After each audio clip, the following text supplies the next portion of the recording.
तस्यैव निकटे कश्चित् भरद्वाज कुलोद्भव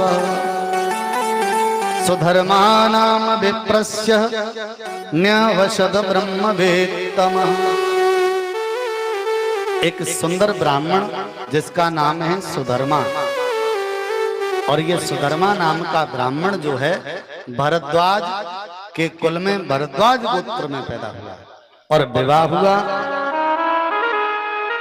तो इसकी पत्नी का नाम क्या है मालूम है? प्रेम से बोलो ओम नमः शिवाय। इसकी पत्नी का नाम है सुदेहा। क्या नाम है? सुदेहा। बड़े भाव के साथ में पति की सेवा करती है।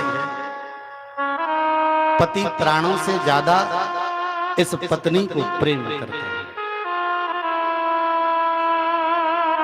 दोनों बहुत अच्छे तरीके से रहते। शिव जी के दोनों भक्त हैं। 1 वर्ष विवाह को हुआ, 2 वर्ष हुए, 3 वर्ष हुए, 4 हुए, 5 हुए, 7, 10 वर्ष हुए, और 10 वर्ष में इनके यहाँ संतान पैदा नहीं हुई।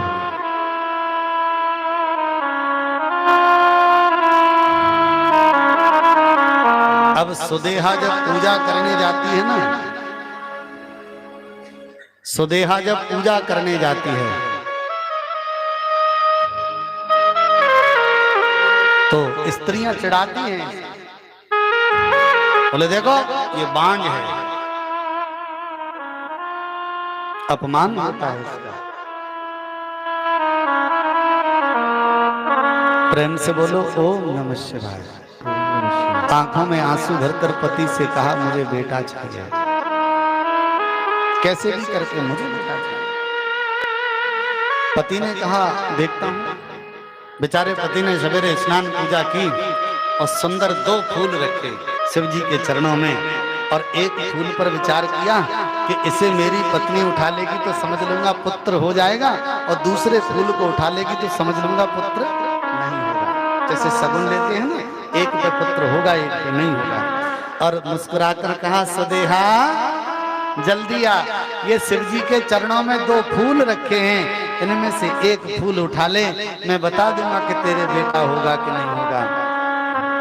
और सुदेहा ने वही फूल उठाया जिस पर यह विचार था कि इसके बेटा नहीं होगा,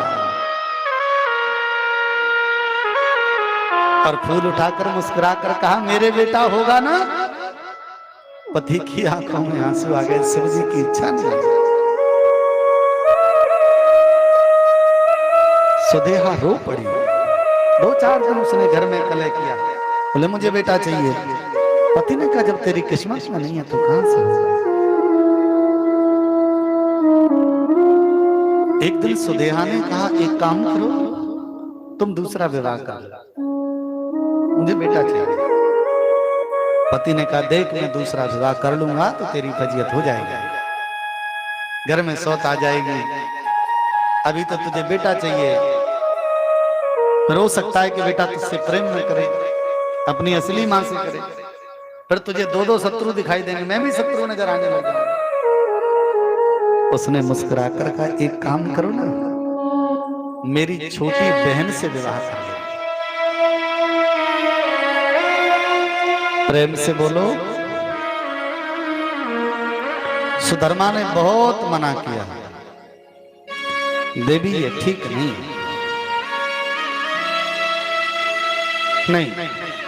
मैं कह रही हूं। और इसकी छोटी बहन का नाम था घुसमा। ये सीधी मायके गई और अपने पिताजी से अपनी छोटी बहन को मांग लिया। बोले पिताजी बहुत संपत्ति है, हम दोनों बहनें आपस में बहुत प्रेम करते हैं, हमें तो लगेगा ही नहीं कि हम एक दूसरे की सौत हैं, तुम मेरी छोटी बहन का विवाह मेरे पति के साथ करो। मेरे कोई संतान नहीं है, वंश चल जाएगा, हम दोनों का वंश हो जाएगा। पिताजी ने बेटी की बात को मान लिया और सुधर्मा नाम के उस ब्राह्मण का विवाह घुसमा के साथ हो गया। बड़ा सुंदर वर्णन है। घुसमा रोज शंकर जी के 100 शिवलिंग बनाकर पूजा करती थी, 100 पार्थिव बनाती।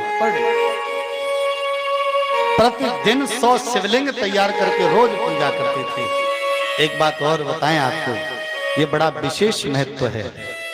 अगर आप नहीं करते तो कीजिएगा। प्रत्येक सोमवार, ज्यादा नहीं, रोज नहीं कर सकते, वैसे रोज करिएगा, कोई दिक्कत नहीं। अगर रोज नहीं कर सकते तो प्रति सोमवार आप एक बीच में शिवजी स्थापित करें, परिवार उनका बनाएं और 100 शिवलिंग बनाएं, सुंदर अभिषेक करें। और अभिषेक कर जैसे आप मंदिर में करते हैं ऐसे ही षोडश उपचार पूजन विधि के द्वारा। अच्छा, षोडश उपचार से नहीं बनती तो 10 उपचार पूजा करें, और 10 उपचार से भी नहीं बनती, षोडश उपचार का मतलब है 16 तरीके से।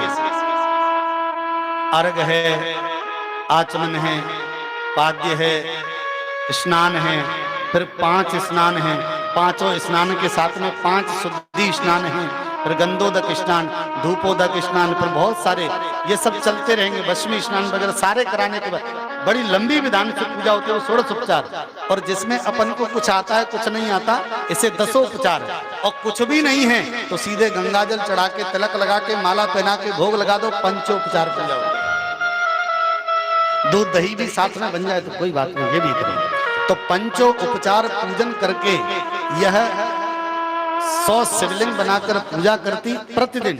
और बनाने के बाद में समय अनुसार दिन भर स्थापना रहती, शाम को विसर्जन करके जल में ये छोड़ देगा रोज। विवाह के बाद भी इसका यही नियम बना रहा।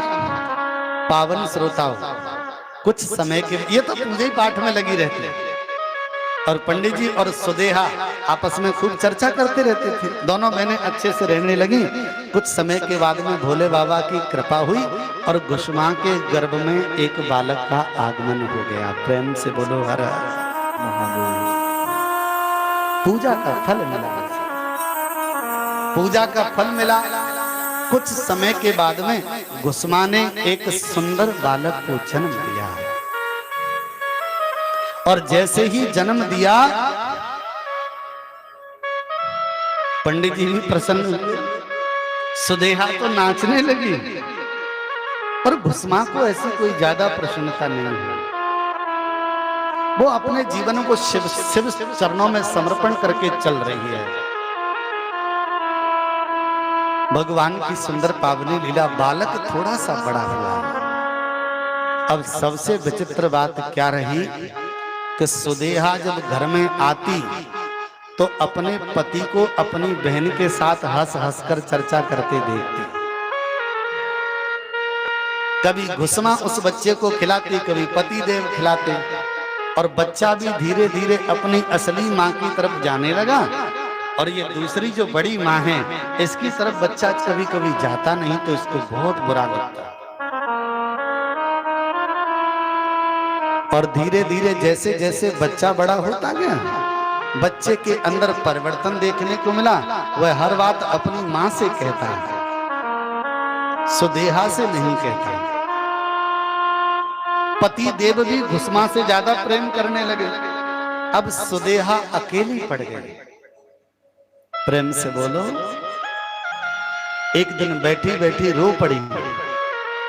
ये सब कुछ मेरा था, अब मैं अपने घर में पराई जैसी लग रही हूं। मन में विचार आया कि ये सब इस बालक की वजह से हुआ है। प्रेम से बोलो ओम नमः शिवाय, ओम नमः शिवाय। गुस्मा सवेरे 4 बजे से पहले खड़ी हो जाती है। बच्चा यही 4-5 साल का होगा, माँ के साथ लेटा था। पति देव 4 बजे खड़े होकर दिशा मैदान जंगल की तरफ चले गए। गुस्मा भी नहाने धोने के लिए चली गई। इस सुदेहा ने हाथ में तलवार उठाई और इस बच्चे को मारने के बाद इसके टुकड़े टुकड़े करना शुरू कर दिया।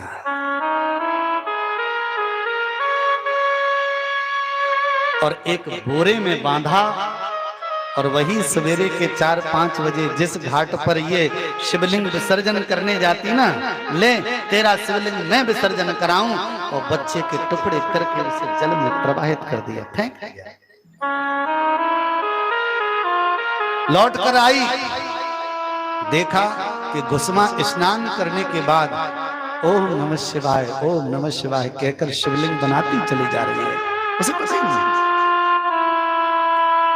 ये जानबूझकर घुसमा के कमरे में गई और रक्त से जब बिस्तर को लाल देखा तो चिल्ला पड़ी सुदेहा, बोले बहन अरे ओ घुसमा, लग रहा है कि तेरे बच्चे को किसी ने मार डाला और मार कर कोई खा गया, तेरा बच्चा मर गया।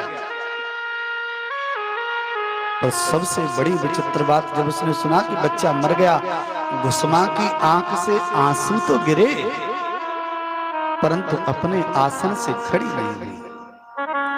ओम नमः शिवाय, ओम नमः शिवाय, ओम नमः शिवाय शिवलिंग बनाती चली गई। और बनाने के बाद उसने विधि विधान के साथ जैसे रोज पूजा करती थी वैसे पूजा की। और पूजा करने के बाद उसने सोचा कि मेरा बेटा मरा है, शाम को पता विसर्जन कर पाऊंगी कि नहीं कर पाऊंगी, चल अभी विसर्जन करने जाती हूँ। थाल को सर पे रखा, ओम नमः शिवाय, ओम नमः शिवाय कहकर तालाब पर पहुंच गई। और तालाब पर पहुंचने के बाद एक एक शिवलिंग को ओम नमः शिवाय कहकर जल में प्रवाहित करती चली गई। और जब अंतिम शिवलिंग को विदाई दी तो दोनों हाथ जोड़कर प्रणाम करके आवाज लगाई, बेटा। और उसी समय उस जल के तालाब से बेटा निकलकर बाहर आ गया। प्रेम से बोलो, ये घुसमा की पुकार थी। बेटा ने आकर प्रणाम किया, माई प्रणाम। बोले खुश हृदय से लगा, तू तो मर गया था। अरे माई तेरा प्रसाद मेरे साथ है। हाथ पकड़कर लेकर जब आई ना, जब चलने लगी ना तालाब से, तो मन में शिवजी के दर्शन की इच्छा जागृत हुई। फिर बेटे को लेकर तालाब पर खड़ी हो गई। बोले प्रभु मुझे पता है कि तुम यहीं हो, प्रकट होकर मुझे दर्शन दीजिए परमात्मा। अगर दर्शन नहीं दोगे तो मैं अपने बेटे को लेकर यहां से नहीं जाऊंगा। पावन श्रोताओं, वर्णन है शिव पुराण में, उसी समय भोले बाबा तालाब से निकलकर प्रकट हो गए। बोलो हर हर महादेव। घुसमा दोनों हाथ जोड़कर चरणों में गिर पड़ी। पति को पता चला कि बेटा जिंदा है। सुदेहा को बाद में लगा, पुत्र जब मर गया तब, कि ये मैंने पाप कर डाला। अपने पाप को मिटाने के लिए दौड़ कर आई, अपनी बहन के चरणों में गिरी। बहन ने कहा, बहन तूने कुछ नहीं किया, तूने जो भी कुछ किया अच्छा किया, शिव के दर्शन मुझे हो गए।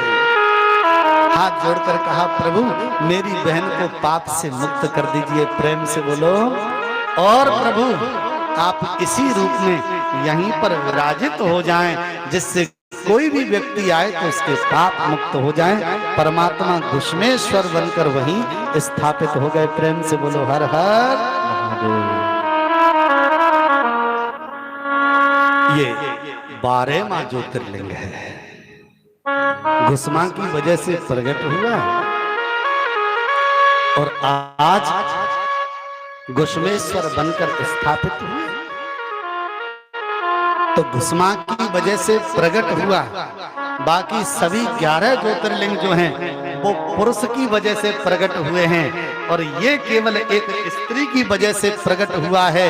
इसलिए तुम्हारे शरीर में केवल एक ही स्त्री श्रेष्ठ है, जिसको कहते हैं बुद्धि। तो अपनी बुद्धि में घुसमेश्वर महाराज को बिठाकर अपने जीवन को शिव स्वरूप बना लीजिएगा। प्रेम से बोलो हर हर महादेव। प्रेम से बोलो ओम नमः शिवाय। इस प्रकार 12 ज्योतिर्लिंग की सुंदर कथा आपने सुनी। प्रेम से बोलो ओम नमः शिवाय।